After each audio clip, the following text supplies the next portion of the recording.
இது வந்து கருங்கோழி முட்டைன்றனால நமக்கு கோழி குஞ்சு வந்து கருப்பு கலரில் கிடச்சிருக்கு. ஃபஸ்ட்டு 2 பொரிச்சிருக்கு.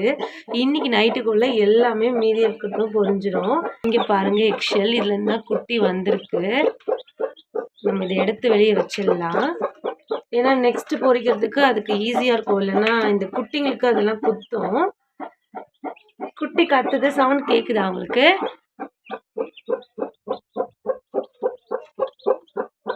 அழகா இருக்கு. மத்த முட்டை இங்க பாருங்க,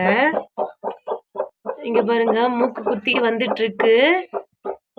அந்த குட்டி கோழியோட மூக்கு வந்து குத்தி அந்த எக்ஷெல்ல அப்படியே உடைச்சிட்டு வெளியில வரும். நான் எதுவுமே பண்ண வேணாம், வச்சிடுறேன். உங்க மம்மி வந்து அதுக்கு நல்லா இது பண்ணும். நான் வெளியே எடுத்து வச்சிருக்கேன். கத்திக்கிட்டே இருக்கு, நம்ம டிஸ்டர்ப் பண்ண வேணாம். முட்டை வச்சு கரெக்டாக இன்றைக்கி தான் 21 நாள். இப்போ 2 பொரிச்சிருக்கு. அடுத்தது வந்து கொஞ்சம் பிரேக் ஆகிட்டே இருக்குது, வெளியே வரப்போகுது. அடுத்த முட்டையிலேருந்தும் அப்படியே இன்றைக்கி நைட்டுக்குள்ளே பார்த்தீங்கன்னா எல்லாமே பொரிஞ்சிடும். நம்ம பெரிய கோழியை வச்சிடலாம். ஓகேங்க, வச்சாச்சு. அதே மாதிரி மூடிடுறேன்.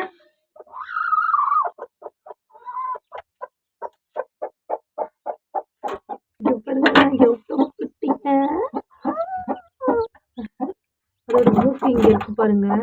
அதுக்குள்ள அவங்க அம்மா பாருங்க, ரொம்ப அவசரம். நான் அது குட்டி ஏதோ பண்ணிடுறேன்ட்டு டக்குன்னு உள்ள வந்து உட்காந்துருச்சு.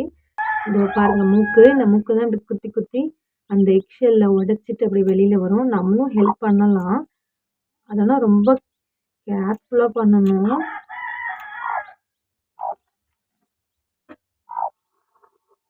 இப்படிதான் இங்க இருக்க எல்லா குட்டிங்களுமே வந்தது.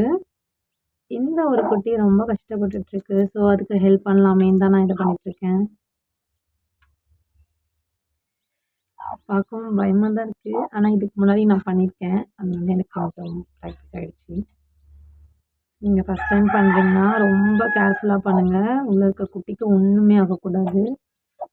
நான் ரொம்ப சாஃப்டா தான் அதை எடுத்துட்டு இருக்கேன்.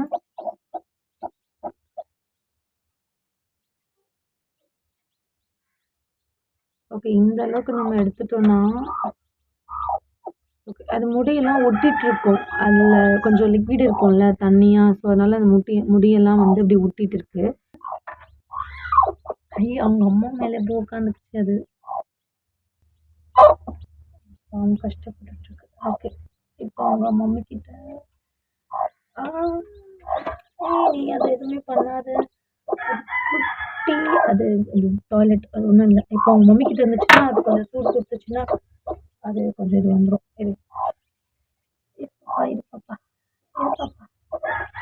ஓகே பாப்பா, நீங்க வந்து உங்க மம்மி கிட்ட போயிடுங்க.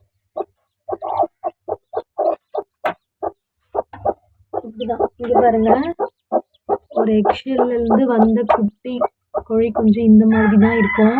அது ஸ்கின் எல்லாமே ஒட்டிட்டு இருக்கும். எழுந்து நிற்கவே ரொம்ப கஷ்டப்படும். இன்னும் ஒரு 1/2 hourக்குள்ள அழகா எழுந்து நின்றுடும். அதுக்கப்புறம் பார்த்தீங்கன்னா இந்த மாதிரி முடி வந்து புசு புசுன்னு வந்துடும். பாருங்க, அப்படியே சோர்ந்து ரொம்ப டயர்டா. இப்பதான் அந்த எக்ஷெல்ல இருந்து வெளியே வந்துச்சுல, பாருங்க லைட்டா தலையெல்லாம் தூக்குதா. இதை நம்ம வந்து இப்போ அவங்க மம்மி கிட்ட விட்டுடணும். அவங்க மம்மி அப்படியே சூடு கொடுக்கும், அடக்காக்கும். இங்க பாருங்க, நான் இதை அவங்க மம்மி கிட்ட விட்டுடுறேன். இன்னும் கொஞ்ச நேரம் கழிச்சு வந்து பார்த்தீங்கன்னா அதுவும் நல்லா சூப்பராக ஆகிடும். இப்போ கொஞ்சம் முட்டை பொரிக்காமையும் இருக்கு. ஸோ அதனால வெயிட் பண்ணி பார்க்கலாம். நாளை வரைக்கும் வெயிட் பண்ணி பார்க்கலாம். இவ எல்லா கோழியுமே அழகா பொரிச்சிருக்கா, முட்டை எல்லாத்தையுமே. Good girl. சரி, ஓகே, நம்ம டிஸ்டர்ப் பண்ண வேணாம். அது ரொம்ப பயப்படுது, நான் அது குட்டி ஏதோ பண்ணிடுவேன்னு. பாருங்க, இங்க பாருங்க, குட்டி 4 முட்டை எங்களுக்கு பொரிக்கவே இல்லைங்க. 4 முட்டை வந்து ஃபெயிலியர் ஆயிருக்கு. அதை ஓரமா வச்சிடலாம். இங்க பாருங்க, எல்லா குட்டியும் அழகா பொரிஞ்சிருக்கு. இந்த கலர் வந்து கருப்பா இருக்குல்ல, கருங்கோழி வச்சிருந்தோம், அதனால அந்த கோழி வந்து கருப்பா இருந்திருக்கு. கருங்கோழி முட்டையும் நாங்க வச்சிருந்தோம், அதனால அந்த கோழி கருப்பா இருந்திருக்கு.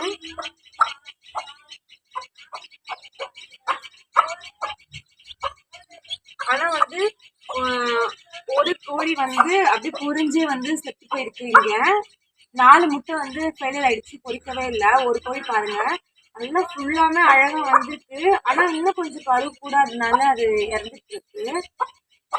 தீனி நாங்கள் வைப்போம்னு சொல்லுவோம்ல கோழிக்கு, அதுதான் இப்போ கோழி குஞ்சுக்குமே நாங்கள் வைக்க போகிறோம். ஃபர்ஸ்ட் டைம் அதுக்கு தான் கொடுக்க போகிறோம். ஒரு டைம் என்ன பண்ணுவோம்னா அரிசியும் பூண்டையும் வந்து மிக்சியில் அரைச்சிட்டு நோய் மாதிரி பண்ணிட்டு குட்டிங்களுக்கு அதான் கொடுப்போம்.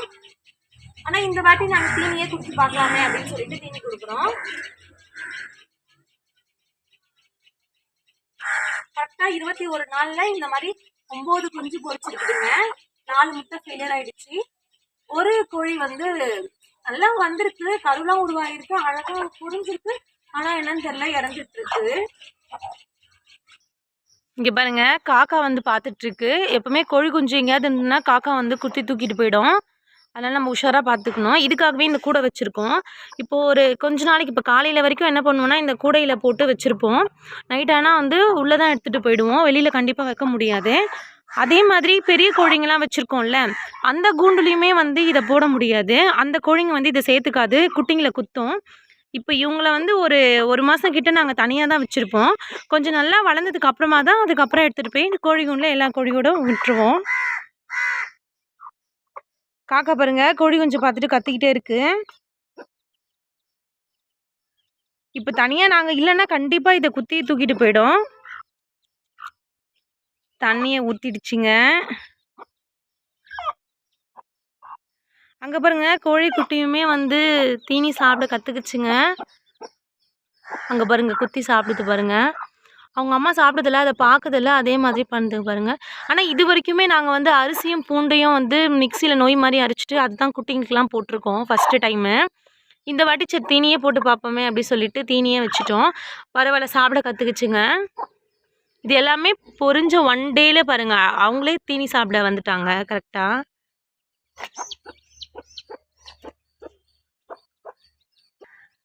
நல்ல குட்டிங்களும் அந்த தண்ணியில் ஊறி இருக்குல்ல, அந்த தீனிலாம் நல்லா சாப்பிட்றாங்க. அந்த தீனியில் கொஞ்சம் தண்ணி பட்டுட்டோம், சாஃப்ட் ஆகிடுச்சு, அதெல்லாம் ஈஸியாக சாப்பிட்றாங்க பாருங்கள்.